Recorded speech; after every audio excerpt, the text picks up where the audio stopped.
Aquella madrugada de febrero, los bomberos de San Miguel Tlaxcala encontraron algo que ninguno pudo explicar. Las cenizas no estaban donde debía estar la casa incendiada, sino 3 calles más allá. El fuego había caminado. Lo que estás a punto de escuchar desafía toda lógica. Una noche de celebración se convirtió en la peor pesadilla para un pueblo entero cuando las llamas empezaron a elegir a sus víctimas. Descubrirás cómo un fuego imposible persiguió a familias específicas, revelando secretos que habían permanecido enterrados durante generaciones. Y cuando sepas qué conectaba a todas esas casas, entenderás por qué algunos ancianos del pueblo ya no duermen tranquilos. Si estás viendo esto, suscríbete al canal y déjame en los comentarios desde qué parte de México o el mundo nos estás viendo. Vamos a comenzar. La fiesta de las luminarias había sido tradición en San Miguel Tlaxcala desde antes de que existiera memoria escrita en el pueblo. Cada año, el último sábado de enero, las familias encendían grandes fogatas frente a sus casas para honrar a sus ancestros y purificar el aire de malos espíritus. El humo ascendía en columnas grises hacia el cielo nocturno, llevando consigo las oraciones y los deseos de los vivos. Ese sábado de 2024, Rodrigo Salazar había preparado su fogata con particular esmero. A sus 32 años, era la primera vez que organizaba la luminaria de su familia sin la supervisión de su padre, quien había muerto 6 meses atrás en un accidente de trabajo. Rodrigo apiló la leña en forma de pirámide, tal como le había enseñado el viejo, utilizando madera de mezquite seca y algunos trozos de ocote para que el fuego prendiera con fuerza. «Quedó bien, hermano», le dijo su hermana menor, Patricia, observando la estructura desde el portal de la casa. Ella sostenía a su hijo de 4 años, Daniel, que miraba fascinado las llamas comenzando a crecer. A las 8 de la noche, todo San Miguel ardía en luz naranja. Más de 200 fogatas iluminaban las calles del pueblo, creando un espectáculo que podía verse desde los cerros circundantes. El aire olía a humo de leña, a tamales recién hechos y a ponche de frutas. Las familias se reunían alrededor de sus luminarias, compartiendo historias y risas mientras el fuego crepitaba. Pero a las 9:15, algo cambió. Don Esteban Ramos, el hombre más anciano del pueblo, a sus 87 años, fue el primero en notarlo. Estaba sentado en su mecedora de siempre, observando su fogata desde la distancia prudente que le aconsejaba su edad, cuando vio que las llamas comenzaron a inclinarse hacia el este. Eso no era extraño en sí mismo. El viento nocturno bajaba de los cerros en esa dirección. Lo extraño fue que el humo seguía subiendo verticalmente al cielo. El fuego se movía en una dirección, el humo en otra. «Mira eso, Carmela», le dijo a su esposa, quien estaba sirviendo ponche a los vecinos. «Las llamas están peleando con el viento». Su esposa apenas le prestó atención. Don Esteban tenía 87 años y a veces veía cosas que ya no estaban ahí. Pero cuando la fogata de los Ramos pareció estirarse, como si las llamas fueran dedos tratando de alcanzar algo, otros también comenzaron a notar. «¿Vieron eso?», preguntó Rodrigo, señalando hacia su propia fogata. Las llamas se habían extendido hacia un lado, formando lo que parecía un brazo de fuego que se estiraba hacia la calle. «Es el viento», respondió su cuñado Javier, aunque su voz sonaba poco convencida. «Debe ser una corriente rara». Pero no había viento. Las hojas de los árboles permanecían inmóviles, las banderas de papel picado que decoraban las calles colgaban quietas, y sin embargo el fuego se movía. La primera casa en arder fue la de los Mendoza, 3 calles al norte de la plaza principal. Nadie vio exactamente cómo comenzó. Un momento, la familia estaba alrededor de su luminaria, cantando canciones tradicionales. Al siguiente, su fogata había crecido exponencialmente, enviando lenguas de fuego que saltaron directamente hacia el portal de su casa. ¡Fuego! ¡La casa se está quemando!, gritó Fernanda Mendoza mientras su madre intentaba sacar a los niños. Las llamas se extendieron por las paredes de adobe con una velocidad antinatural, como si el fuego tuviera voluntad propia y supiera exactamente dónde quería ir.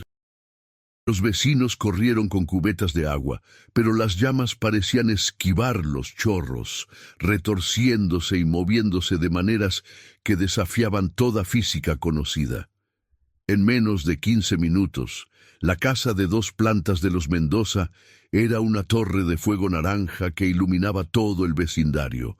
Los bomberos voluntarios de San Miguel llegaron en su vieja camioneta roja, pero cuando apuntaron sus mangueras descubrieron algo aterrador. El fuego no se apagaba. Más que eso, las llamas parecían absorber el agua creciendo con más intensidad cada vez que las mojaban. ¡Retrocedan!, ordenó el jefe de bomberos, un hombre llamado Aurelio Castro, que había combatido incendios durante 20 años y nunca había visto nada semejante. «Esto no es normal. Retrocedan ahora». Mientras la casa de los Mendoza ardía hasta los cimientos, algo aún más perturbador estaba sucediendo en el otro extremo del pueblo. La fogata frente a la casa de los Vega, una familia que vivía cerca de la antigua hacienda, había comenzado a moverse. No metafóricamente, literalmente se estaba desplazando por el suelo. Mariana Vega, de 26 años, observaba horrorizada cómo su luminaria se deslizaba por el empedrado como si fuera un ser vivo. Las llamas mantenían su forma piramidal perfecta mientras se movían, dejando un rastro de piedras ennegrecidas pero sin quemar el suelo completamente. «¿Qué es esto? ¿Qué está pasando?», gritaba su madre aferrándose al brazo de su esposo. El fuego caminante se detuvo frente a la puerta principal de su casa, como si estuviera esperando permiso para entrar. Durante un momento largo y terrible, todos contuvieron la respiración. Entonces, como un animal que se abalanza sobre su presa, las llamas saltaron hacia adelante. En cuestión de minutos, 2 casas ardían en San Miguel Tlaxcala, y la noche apenas comenzaba. Rodrigo había dejado a su familia en casa de un vecino y corrió hacia la plaza principal, donde la gente comenzaba a congregarse en pánico. El aire olía a humo y miedo. Madres sostenían a sus hijos, hombres gritaban órdenes contradictorias, ancianos rezaban en voz baja. «¡Es un castigo!», gritó una voz desde la multitud. Era doña Lucía Herrera, una mujer de 60 años, conocida por sus visiones y sus conocimientos de las viejas tradiciones. «El fuego ha venido a cobrar lo que se debe». «¿De qué está hablando?», le preguntó Rodrigo, abriéndose paso hasta ella. Los ojos de doña Lucía brillaban con algo entre terror y reconocimiento. «Los Mendoza y los Vega, ambas familias llevan la marca. Sus ancestros derramaron sangre inocente hace 100 años, durante la Revolución. Escondieron los cuerpos, robaron las tierras. Pensaron que el tiempo borraría los crímenes». «Esos son supersticiones de vieja», intervino alguien. Pero entonces se escuchó otro grito.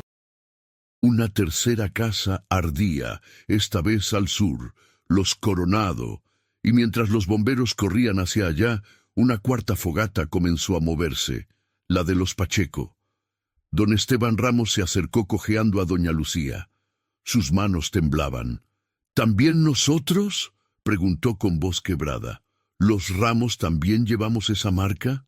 La expresión de doña Lucía fue respuesta suficiente. «Mi abuelo me contó historias», continuó el anciano, con lágrimas corriendo por sus mejillas arrugadas. «Durante la Revolución hubo una masacre en la Hacienda Vieja. 22 campesinos que exigían sus tierras de vuelta. Los patrones de entonces, los Mendoza, los Vega, los Coronado, Los Pacheco y los Ramos contrataron a hombres armados. Los mataron a todos y quemaron los cuerpos en una gran fogata para ocultar la evidencia. El silencio que siguió fue más pesado que el humo que ahora cubría el pueblo. «Pero eso fue hace 100 años», susurró Rodrigo. «Nosotros no fuimos. Ni siquiera nuestros padres. La sangre no olvida», respondió doña Lucía, «y el fuego tiene memoria. Si has llegado hasta aquí, déjame decirte algo importante. El 98% de las personas que ven estos videos no están suscritas al canal. Si quieres que siga trayendo historias como esta, por favor suscríbete. Es gratis y me ayuda enormemente a seguir creando este contenido. Ahora, continuemos con lo que pasó esa noche. A las 10 de la noche, 5 casas ardían en San Miguel Tlaxcala. Los bomberos habían abandonado todo intento de combatir las llamas directamente. En lugar de eso, estaban evacuando casas vecinas y rezando para que el fuego no se extendiera más allá de sus objetivos aparentes. Porque eso era lo más aterrador de todo. El fuego era selectivo. Las llamas consumían completamente las casas de las 5 familias marcadas, reduciendo vigas, muros y techos a cenizas en cuestión de minutos. Pero las construcciones adyacentes, algunas separadas por menos de 1 metro, permanecían intactas. El calor era intenso, sí, pero el fuego no saltaba, no se extendía, elegía. Rodrigo había regresado corriendo a su calle justo a tiempo para ver cómo su casa comenzaba a arder. Su hermana Patricia estaba afuera, sosteniendo a Daniel, ambos llorando mientras observaban cómo las llamas devoraban la estructura donde habían crecido. «Rodrigo, lo siento», sollozaba Patricia. «Traté de sacar cosas, pero el fuego entró tan rápido. Es como si supiera exactamente dónde queríamos ir». Él la abrazó, incapaz de encontrar palabras. Todo lo que poseían estaba dentro. Las fotos de su padre, los documentos de la familia, las pertenencias de generaciones, todo convertido en humo y ceniza. «Tenemos que hacer algo», dijo Javier, el cuñado de Rodrigo, quien había aparecido con un grupo de hombres del pueblo. «No podemos simplemente quedarnos mirando». «¿Qué propones?», preguntó alguien. «El agua no funciona. Las llamas no se comportan como fuego normal». Fue entonces cuando don Esteban se acercó al grupo, apoyándose pesadamente en su bastón. A pesar de su edad y su cojera, había caminado 3 calles para llegar hasta ellos. Su rostro estaba pálido, pero había determinación en sus ojos hundidos. «Sé qué hacer», anunció. Su voz, normalmente débil y temblorosa, sonaba firme. «Sé cómo detener esto». Todos se giraron hacia él. Cuando mi abuelo me contó sobre la masacre, también me dijo dónde enterraron los cuerpos. No fue en la hacienda. Eso habría sido demasiado obvio. Los llevaron al viejo cementerio abandonado, detrás de la colina del este. Los enterraron en una fosa común sin nombres, sin oraciones, sin nada. Solo tierra sobre culpa. «¿Y eso qué tiene que ver?», preguntó Rodrigo. «Los muertos quieren ser reconocidos», intervino doña Lucía, quien también se había unido al grupo. «Quieren que se sepa lo que les pasó. El fuego es solo el mensajero, la ira de las almas que nunca encontraron paz». Don Esteban asintió. «Tenemos que ir allá. Las 5 familias. Tenemos que ir al cementerio viejo y confesar lo que hicieron nuestros ancestros. Tenemos que pedirles perdón». «Eso es una locura», protestó uno de los Pacheco. «Más loco que un fuego que camina y elige a quién quemar», replicó don Esteban. «Mira alrededor, muchacho. Ya pasamos el punto de la lógica». El debate habría continuado, pero en ese momento sucedió algo que convenció incluso a los más escépticos. Una de las fogatas en la plaza principal, una que nadie había encendido, una que no debería existir, cobró vida espontáneamente. Las llamas surgieron del suelo de piedra como si brotaran de las entrañas de la tierra. Y en medio de esas llamas imposibles, algunos juraron ver formas, siluetas humanas danzando en el fuego. 22 figuras que giraban y se retorcían, sus bocas abiertas en gritos silenciosos. Ya nadie cuestionó el plan de don Esteban. El grupo que se dirigió al cementerio viejo estaba compuesto por representantes de las 5 familias malditas. Don Esteban iba al frente, a pesar de que cada paso parecía costarle un esfuerzo tremendo. Rodrigo caminaba a su lado, junto con Patricia y su hijo Daniel. Los Mendoza estaban representados por el padre de Fernanda, un hombre callado que no había hablado desde que su casa se convirtió en cenizas. Los Vega mandaron a Mariana y su tío. Los Coronado y los Pacheco enviaron a sus miembros más jóvenes, todos ellos pálidos y asustados. Doña Lucía los acompañaba, murmurando oraciones en español antiguo mezclado con náhuatl, las palabras de sus propios ancestros. El cementerio abandonado estaba en ruinas. Las tumbas más antiguas databan de mediados del siglo XIX. Sus cruces de hierro oxidadas y torcidas, sus lápidas cubiertas de musgo y líquenes. La luz de la luna llena convertía el lugar en un paisaje fantasmal de sombras alargadas y silencio sepulcral.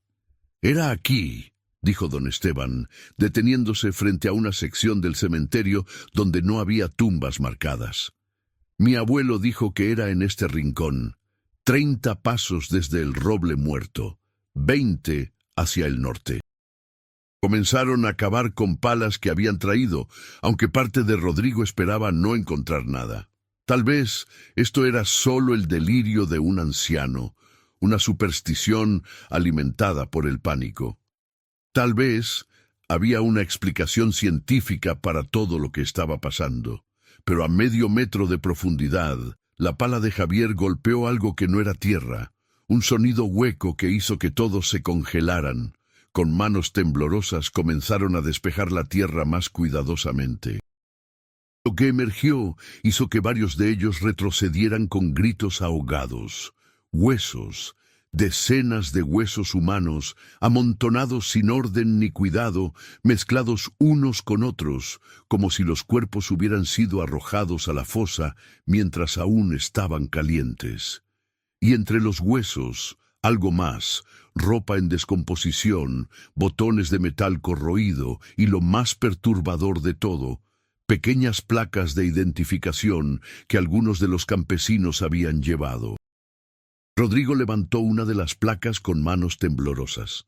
A la luz de la linterna pudo leer el nombre grabado en el metal oxidado: Javier Morales, trabajador, 1894-1917. Había sido un hombre joven, 23 años cuando murió. Todos eran jóvenes, susurró doña Lucía examinando otras placas. La mayoría entre 20 y 30 años, tenían familias, hijos, sueños. Don Esteban se arrodilló junto a la fosa con dificultad, sus rodillas crujiendo. Las lágrimas corrían libremente por su rostro arrugado. En nombre de mi familia, de mi abuelo que guardó este secreto, de mi padre que nunca tuvo el valor de hacer esto, lo siento. Perdónenme. Perdónennos. Uno por uno, los representantes de cada familia se arrodillaron también. Algunos lloraban, otros temblaban, pero todos pronunciaron las palabras de disculpa que habían estado esperando durante un siglo. Rodrigo fue el último. Con Daniel en sus brazos, se arrodilló en el borde de la fosa. «No sé si pueden escucharme», dijo con voz quebrada. «No sé si esto significa algo después de tanto tiempo. Pero lo que les hicieron estuvo mal, terriblemente mal, y lo siento. Por mi bisabuelo, por mi abuelo, por mi padre que murió sin saber esta verdad. Lo siento». Por un momento nada pasó. El viento nocturno susurraba entre las tumbas. Los grillos cantaban su canción eterna. La luna brillaba indiferente sobre ellos. Entonces, desde el pueblo abajo, las campanas de la iglesia comenzaron a repicar. No era hora de misa, no había celebración programada.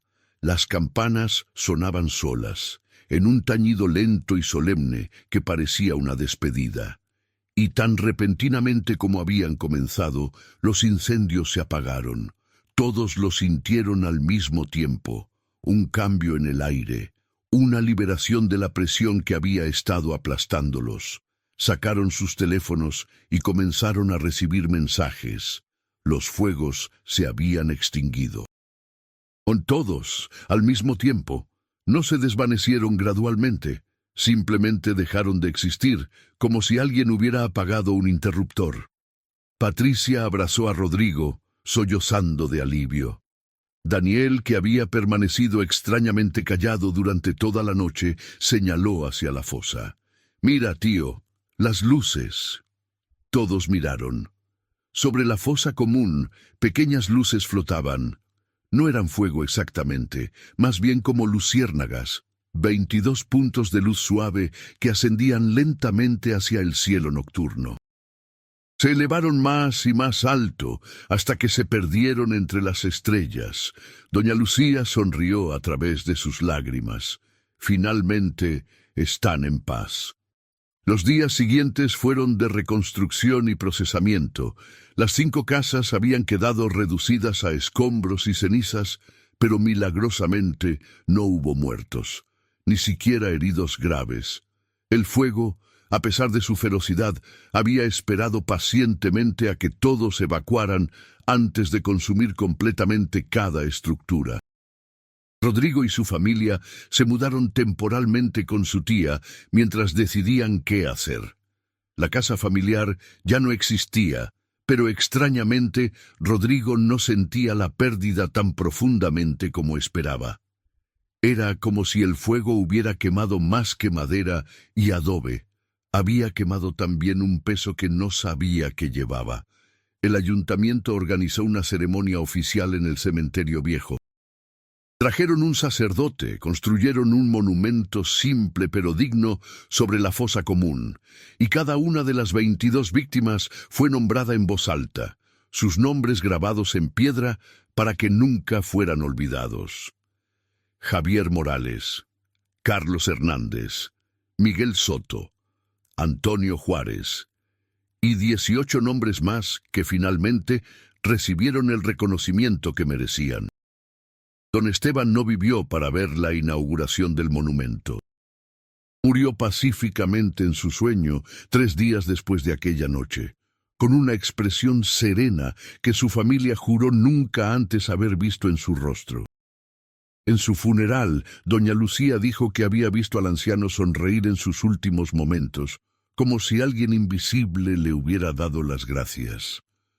La historia de lo que sucedió en San Miguel Tlaxcala se difundió, por supuesto. Periodistas vinieron, escépticos también. Algunos intentaron explicarlo como una fuga de gas o un fenómeno meteorológico extraño. Otros simplemente no creyeron los testimonios de cientos de testigos. Pero para quienes estuvieron allí, para quienes vieron al fuego caminar y elegir, para quienes se arrodillaron junto a aquella fosa común y sintieron el peso de 100 años de silencio finalmente romperse, para ellos no había dudas. La sangre no olvida, el fuego tiene memoria, y las deudas del pasado, eventualmente, siempre se cobran. Si llegaste hasta el final de esta historia, te agradezco de corazón por tu tiempo. Si te impactó lo que escuchaste, compártelo con alguien más. Estas historias necesitan ser contadas, necesitan ser recordadas. Y recuerda, algunos secretos están destinados a salir a la luz, sin importar cuánto tiempo tome.